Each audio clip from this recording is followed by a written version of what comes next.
Hello, everybody. Welcome back to The Modern Witch. My name is Devin Hunter, and joining me in the studio is the amazing Wendy Mata. Wendy, how are you doing today? I'm doing fantastic. What about you? It's been a long week, and it's what is it? It's Monday. It's It's Monday. Monday, and it feels like it's been a long week. It has been a So long week and it's only Monday. That I yeah, agree. it's so that's where I'm at. But otherwise, so you're on the East Coast, is that correct? Or Yes, closer I'm right to? outside of Washington, D.C. on the Virginia side. Ooh, I have a lot of friends out there. It's a very magical place. Surprisingly, it's a very magical place out there. Absolutely. I'm actually kind of surprised of how many witches out of the broom closet are around here. Before I moved to the area, I was a little hesitant, Mhm. but now I know that it was meant to be because I have got to meet a lot of wonderful people. Yeah, absolutely. And it really being able to meet people is a big part of being able to just feel like you have a place and feel like you belong. So I'm glad Yeah. that you have that out there, and I'm glad that the magical community is out there have you because there are some really great magical communities out there on the East Coast. So I want to get started with your origin story, and I hate asking like people's origin stories because I feel like it's the most basic interview question in the world. But there are a lot of people who may not know you. They may not know the Bruja Power Botanica. They may not know the healing work that you're doing out there in the world. So can we start at the very beginning? And Absolutely. where how did you get started in your work doing what you do? So I come from a family that always practiced magic, and lots of healers, shamans, witches in my family. Curanderas is kind of how they're called in Mexico. I'm from Mexico, so magic has always been part of my life. I was 6 years old. The first class that I took, my dad took me to a metaphysics class where we were learning about manifestation and the power of the mind. And then my mom, she's a Rosicrucian, and she also practiced a lot of mystic practices. So it's been always in my life. And I also, because of the love to my practices, I've always been studying. But I decided to be on the corporate world. Well, kind of decided, kind of had to, for 20 years. So I actually became a full time witch and a full time shaman in 2021. This didn't happen until the pandemic. I opened my botanica almost accidentally in the pandemic in April of 2020. And I asked my ancestors and the universe to give me a sign to know that I was doing the right thing because I was living my corporate job that I had been building for 20 years.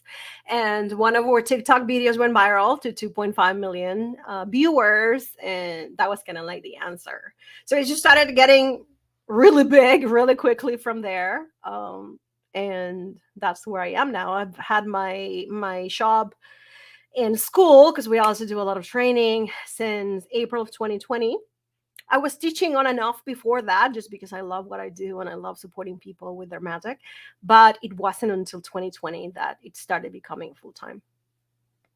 So how did the pandemic affect all of this? Because that's at that time when everybody right when everything was up in the air. So was the pandemic something that was supportive of you turning into this, or was it something that kind of forced you into building your business and creating the life that you have now? So back in 2019, I went to Merida, Yucatan, Mexico to show my husband and my daughter Dia de Muertos, which is our celebration of the ancestors in Mexico. And I wanted them to see who I am, right, and my roots. And my daughter is half Mexican, but I want her to really embrace her culture and see the magic of it. And while I was over there, I had a dream.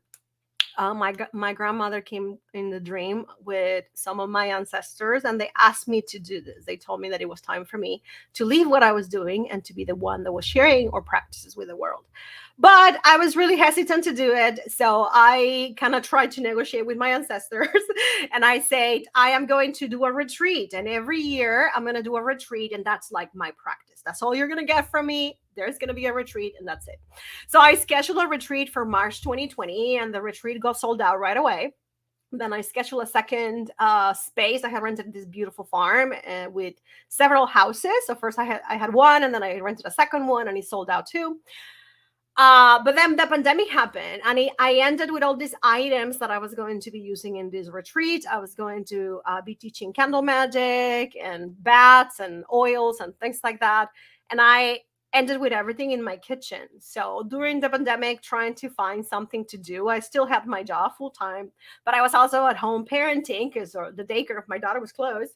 I started doing things in my kitchen, and I started posting some of the candles and some of the oils and some of the baths in my kitchen, and people started asking for them. So I had these boxes and boxes of wax and containers, and I started selling them kind of like accidentally. Honestly, I wasn't planning at all to open a botanica. But I think it was the push from my ancestors to do this. So I did candles for about a year and a half until I took the decision that I was going to mainly be teaching. I also host a community online. So that's part of my work too, when I support people in general, just motivating them with their call. But it got into a point where we were shipping thousands and thousands of candles from my basement. And I either had to take the decision of moving into a warehouse and becoming bigger, or just working from home and teaching, which is what I do now. Yeah, and with that, so if you have a pretty intense website, like there's a lot of content on there. There's a lot of products and services and things like that. One of the things that I have always found interesting, because I had a shop for a long time, and we would do magical services for people in addition to reading, the stuff you do, the stuff for the people. And I found it to be really draining, like Yeah. over the course of years, right, of having people come in, sitting down next to me, and then walking them through a process, blah, blah, blah. And I found it to kind of like drain me. Like, it definitely burned me out. When the pandemic hit, it was a kind of a blessing in disguise. I hate to say it that way, but for me, because it forced me to stop, it forced me to like take a step back and realize like I wasn't doing magic for people anymore, or for myself anymore. I was doing everything was always for somebody else. And that caused a whole level of like awareness and taking a good step back and trying to figure out what I needed for myself. How do you keep yourself? How do you keep your well fill while you are filling up all of these other pitchers that people are coming to get filled? So I don't do, one of the things that I don't do anymore, I guess, is one-on-one work. I find it really depleting, like you're saying. It's very rewarding in a way to get to help people change their stories and manifest a better reality and change their life. But also, everything I do, I put my heart in it and my passion and everything I am. And I am very proud of my practices. So I was finding that it was definitely depleting me. So I don't really do one-on-one work anymore. I don't do one-on-one readings or anything like that anymore. All that I do now is group work. And also, a lot of the stuff that I'm doing, I'm pre-recording it, because I'm finding that if I do pre-recorded classes, for example, then they get to serve thousands of people around the world, but I am not necessarily creating the live connection, which is a beautiful connection, but can also be very depleting. Or I create containers. Like I have a class called Broom Camp that comes every couple of months. That is only 3 days. But at that time, I have my team supporting me. I have somebody helping me ground on the back, behind the scenes. I have somebody opening circles of energy for me. I have somebody sending me energy healing. I have somebody, like, I book a massage every time. Like, I'm all about self-care now. Because in order for us to serve the world and support people with our gifts, we have to take care of ourselves. So I definitely had to take the decision of, I got to step back, no more one-on-one, so that this support more people. Yeah, yeah, absolutely. It's hard. It's hard to do. And it's hard to Yeah. do when you really are here because you want to help people. Like, it's so hard to switch into a one-on-one kind of mindset. How do you, like, so you've got this mission, you obviously are pushed by your ancestors to be here and be doing this work. And can I ask you, and I know this is a very awkward question to ask anybody, and I don't know how I would answer this if somebody asked me, all right, but let me ask you, what do you think makes your magic different right now, and what do you think makes it needed? And I know that's like a big question, and I know that it's an ego trap, right? But I don't believe you're going to fall into that trap here, because I can feel the sincerity off of you. So, what makes you and the work that you're doing with Brujo Power Botanica different? That's a great question, and I never thought about that question before, so I really appreciate the question. Um, I think one of the ways that I can support others with me being myself is the fact that I feel like the path is now opening for Latin American practices. It's opening for my people as of Mexicans, but for Puerto Ricans and for Cubans and for Spanish and everybody. Like I think it's like or practices or brujeria practices, healing practices, shamanism are there more mainstream. And I think the fact that I have the knowledge on technology development from my 20 years in the corporate world and IT with my cultural background, I think that that really can create an impact. And it can create an impact of also showing minorities that the world is now open to listen to what we have to share. I think that maybe before the world wasn't very ready, or they really didn't want it to recognize that colonization took an impact, and now we have to rewrite the story. And with me personally showing up, I'm not the only Latina, of course, doing this, right? There's many of us, and many doing a fantastic job. But I think that by us showing up to the call, it's not easy. I gotta tell you, it's a lot of responsibility, it's a lot of work. I think people doesn't really see like all the work that comes with it. But we're also somehow allowing others to see that they also have the ability to step into their gifts, or dones, like we call them, and go make a difference. And I think one of the differentiators is that what I do comes from lineage, but it also doesn't really matter much because part of my practices are from what I learned from my family, but I also have been studying a lot. I've been studying a lot of practices. I've traveled the world trying to learn from different teachers that have taken me as their student, and they have shared a lot of their practices. So I just try to do my best with what I know. Yeah, well, I mean, and that's all we can do, right? I mean, Right. good.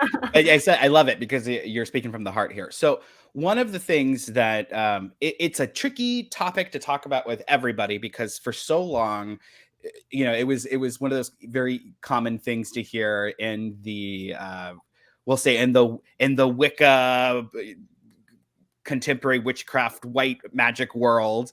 Everyone has a grandma who was a witch who taught them how to blah blah blah, and it's so cliche because a lot of times it's crap, like people are lying. It's just they're it's true.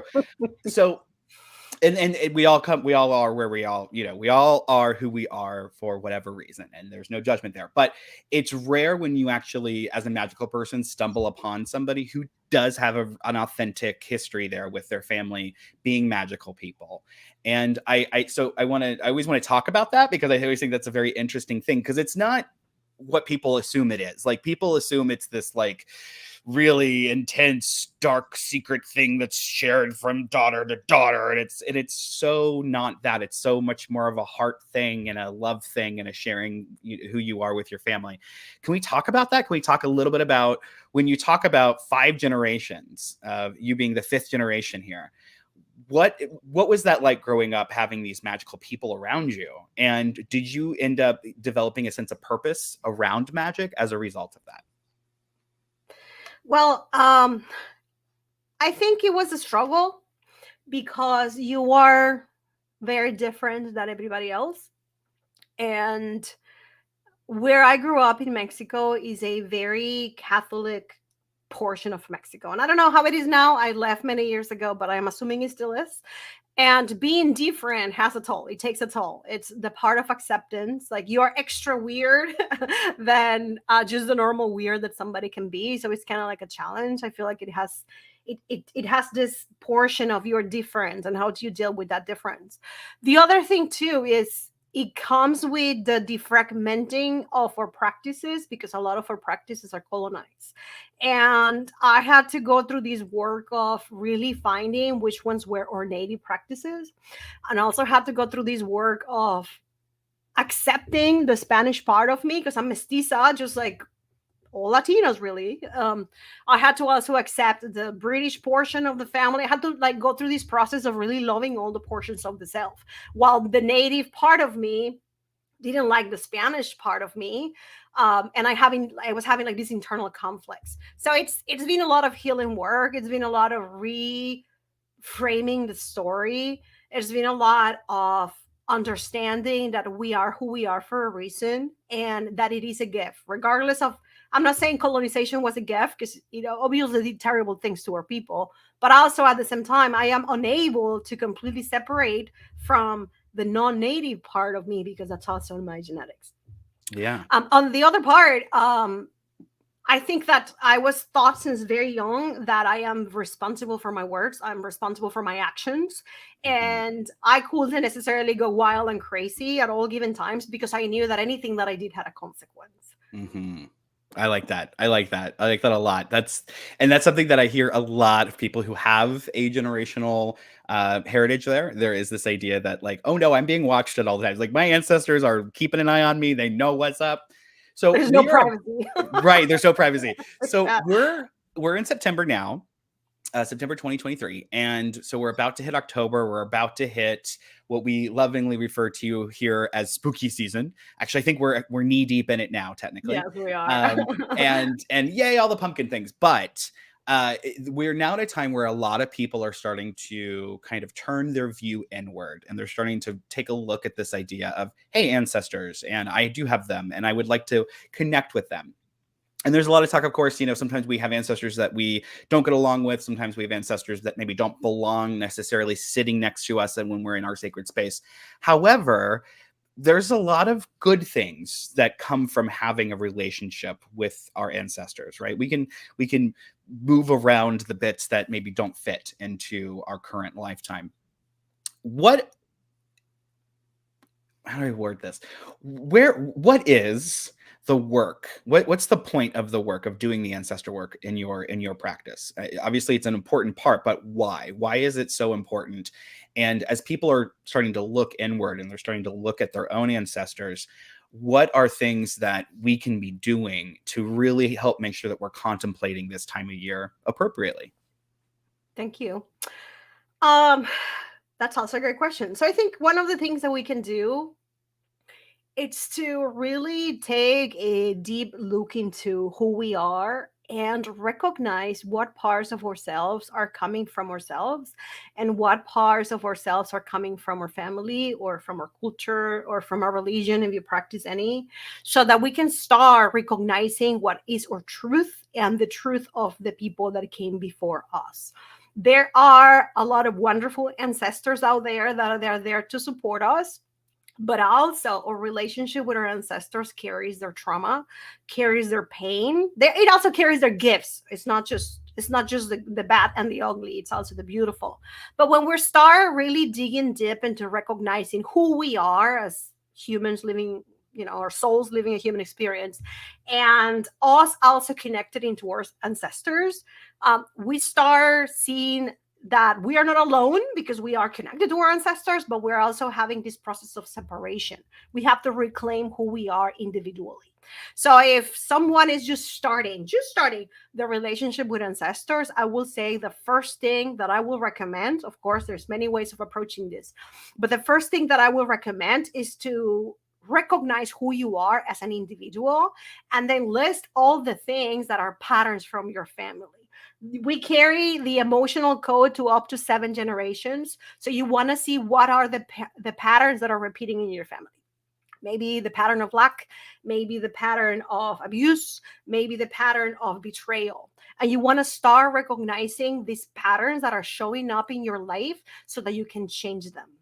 The beauty of this is by you recognizing those patterns and choosing consciously to change your story, you can also change the story of your past. And this is deeper, right? This is not necessarily a beginner level understanding, but at the same time, you understand this at a soul level. Mm-hmm. So if you are changing your present reality and shifting some of the trauma that you carry by your ancestors, you can also change their story. And of course, you can change the story of the future generations that are coming in your life. Yeah. So what do you mean by the term emotional code?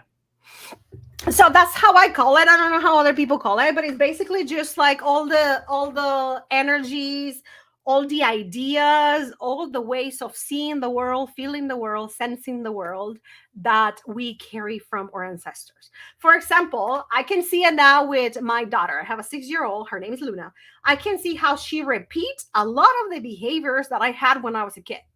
Like I can see now. Sometimes it's like, oh my God, she's like tremenda. That's just like the word in Spanish of like, I don't know, not difficult, but like, wow, she's intense. And then I think about it, and I'm like, she's repeating the exact same behaviors that I had as a child.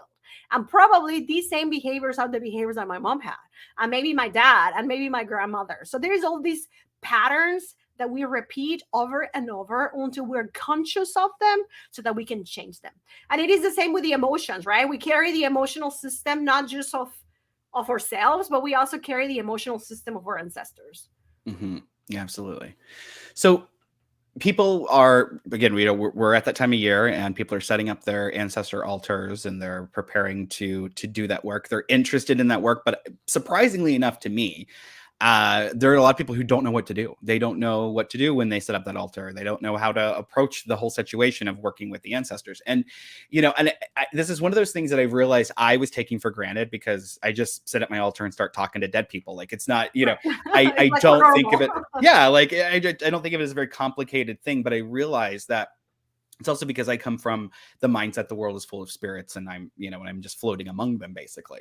And so I realized that for me, because of my propensity to be more on the medium side, to be more talking to spirits, that's a very easy, natural thing for me to do. But there are a lot of people, I get questions all the time, who they're embarrassed to say they stand at the altar and they just don't even know what to do, or they look around their house and they see their photos of ancestors, and they see bits and pieces and things like that, but they don't know how to pull it together to even start this process. So you being who you are, having the background that you do, and teaching the events and the classes that you've been teaching, which we're going to talk about in a second, what advice do you have for people who are just feeling like a little lost about how to begin this ancestor practice, or maybe they get up to that altar and they just don't know how to start? Okay. So I think first of all, it's important to mention that there's different types of ancestors. We have the ancestors or DNA ancestors, right? The ancestors by blood, but we also have the ancestors of land, like the land where we're living. We also have a connection to that land. We also have our ancestors by heart. This is your adoptive parents or your step parents or anybody that functions as a parenting figure, and even mentors. So it is important to know, at least in my opinion about this, that your ancestors are not just your grandparents and great grandparents and biological uncles. It's all the people that functions somehow as an ancestor to you by blood, by love, by community, by culture. Then from there, when we understand that we have this web of connection with all the ones that were there before us, we also want to honor them. And having an ancestral relationship, it's kind of similar to having a relationship to somebody that is alive. And you have the ability to ask them. If you have never done any ancestral work before, but it's calling you somehow, the first thing that you can do is first think about who you want to establish a relationship first. I will say, if you have never done any kind of ancestral work, start with someone that you know, that was alive, and that you establish a relationship in, like alive, and then they pass, so that you know what kind of food they like, what kind of smells they like, what kind of crystals they like, or whatever. They don't even have to be witchy, right? Maybe they didn't like crystals. But in our type of altar in Mexico, we always have food. So it's kind of like an honoring. We always have a little bit of the food that they like, a little bit of the drinks that they like, a little bit of the scents that they like. So that's just kind of like an offering. How, in the same way that you will do if you were working with a deity in a way. So you will just have your altar and maybe put a picture of them and a little bit of food, a little bit of water or whatever drink they like, and just be like, hey, here's my honoring to you. Here's my gift to you, just so that you know that I want to establish a relationship. And then just kind of like with any kind of spirit, you can tell them, please come and communicate with me, talk to me, be very specific about how you're talking to me, because I want to be sure that I get it. Come in my dreams or come in my meditations, and establish these boundaries on how you want to talk to your ancestors. And I always think that it's not just about establishing the relationship, but also being willing to do the healing work. Sometimes our ancestors left some loose ends when they were in earth, and sometimes they come to us and they ask us to do some of that healing for them. So when you establish a relationship with ancestors, they will be supporting you, they will be giving you whatever guidance you may need, but it is also important to know that they may ask you for healing, and if we say yes to that healing, then you're making that relationship even stronger. I love that. That's perfect. That's like a really well-rounded approach to it. I love that. So you have been for several years now. You've been putting together events and you've been teaching, and not only do these events look very, very cool because it's all focused on actually people actually walking away with something, like, and it's not just a little bit of information. It's like walking away with some healing, walking away with some power, giving them fuel to move on with the rest of their year, with the rest of their life. Can we talk about these events? Like, why did you start these events? And because obviously you said your ancestors came and you're like, all right, I'm going to do this one thing for you, but it's kind of Yeah. evolved. It's kind of evolved into more than one thing, right? So first let's talk about the events, but then also like the reason for why you are doing as much as you're doing today versus when you started. So one of the events that I have upcoming, we're filming this in September. I'm organizing a summit on ancestral magic. So all the ones that are called to work with their ancestors, we're going to have 26 different teachers from all over the world teaching how to establish the relationship with ancestors. We're also going to have, some of them are coming from the witchcraft perspective. How do you honor your ancestors as a witch?